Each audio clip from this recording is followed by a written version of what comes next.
दोस्तों, कैसे हैं आप सब? आशा है सब अच्छे होंगे। तो चलिए शुरू करते हैं आज का टॉपिक।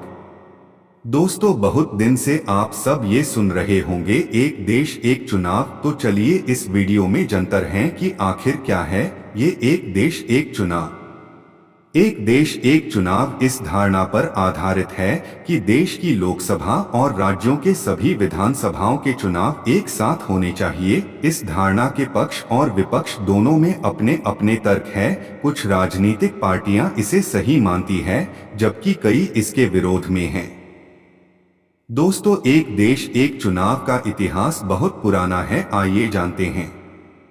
भारत में एक देश एक चुनाव की धारणा कोई नई नहीं है, यह पहले भी हो चुका है। वर्ष 1952, 1957, 1962 और 1967 में देश में लोकसभा और राज्यों के विधानसभाओं के चुनाव एक साथ ही हुए थे। उस समय देश में कांग्रेस का शासन हुआ करता था। केंद्र के अलावा देश के अधिकांश राज्यों में कांग्रेस की ही सरकारें थी।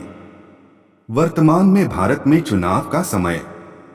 भारत में लगभग प्रत्येक वर्ष किसी न किसी राज्य में चुनाव होता है। इसके अलावा सामान्य स्थिति में प्रत्येक 5 वर्ष के अंतराल में लोकसभा का भी चुनाव होता है। इसमें धन और समय लगता है। चुनाव से पहले देश में या चुनावी राज्यों में आचार संहिता भी लागू होता है। इससे काम लगभग ठप हो जाता है।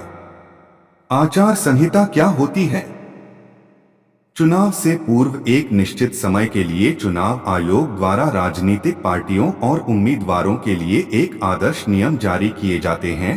इसी दिशा निर्देश को आदर्श आचार संहिता के नाम से जाना जाता है। चुनाव आयोग के द्वारा जब आचार संहिता लागू हो जाता है तो सरकार की शक्ति सीमित हो जाती है। प्रशासन चुनाव आयोग के द्वारा चलाए जाते हैं। सरकार कोई बड़ा घोषणा नहीं कर सकती है, क्योंकि उससे चुनाव परिणाम प्रभावित होने का भय होता है।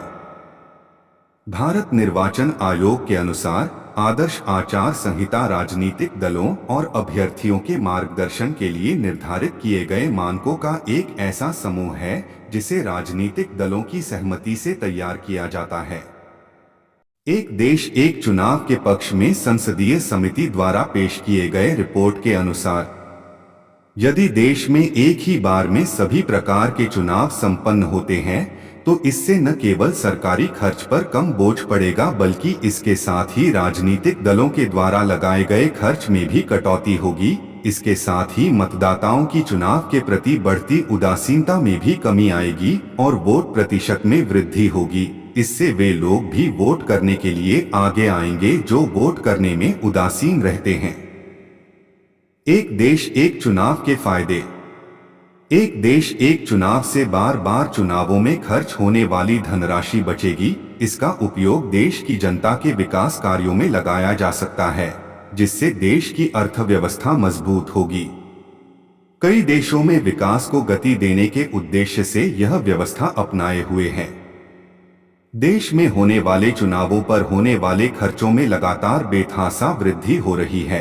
इसका अनुमान केवल इसी बात से लगाया जा सकता है कि जहां 2009 के लोकसभा चुनाव में 1100 करोड़ खर्च हुए थे, वही वह 2014 में बढ़कर लगभग 4000 करोड़ हो गए थे, जबकि 2019 के लोकसभा चुनाव अब तक का सबसे खर्चीला था। 7 चरणों और 75 दिनों तक चले इस चुनाव में 60,000 करोड़ रुपए खर्च हुए थे। चुनाव से पूर्व लगने वाले बार बार के आचार संहिता से देश के कामकाज पर बहुत ज्यादा असर पड़ता है। इस व्यवस्था से इससे भी मुक्ति मिलेगी।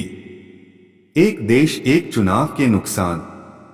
लोकसभा और राज्य के विधानसभा के चुनाव के मुद्दे अलग अलग होते हैं। यह व्यवस्था मतदाताओं के व्यवहारों को प्रभावित करेगा। इसमें कानूनी अड़चन भी है।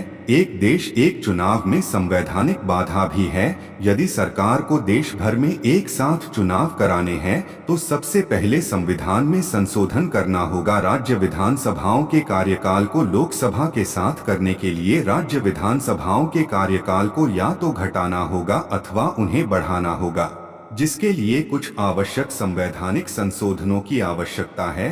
देश भर में एक साथ चुनाव कराने के लिए एक बड़ी चुनौती अतिरिक्त ईवीएम और वीवीपीएटी मशीनों की भी होगी, यद्यपि चुनाव आयोग इस चुनौती को उठाने की बात स्वीकार कर चुका है। दोस्तों, आज हमने आपको एक देश एक चुनाव के बारे में बताया। आशा है आपको ये जानकारी पसंद आई होगी। आपसे हमारा अनुरोध है कि हमारे चैनल को लाइक और सब्सक्राइब करें।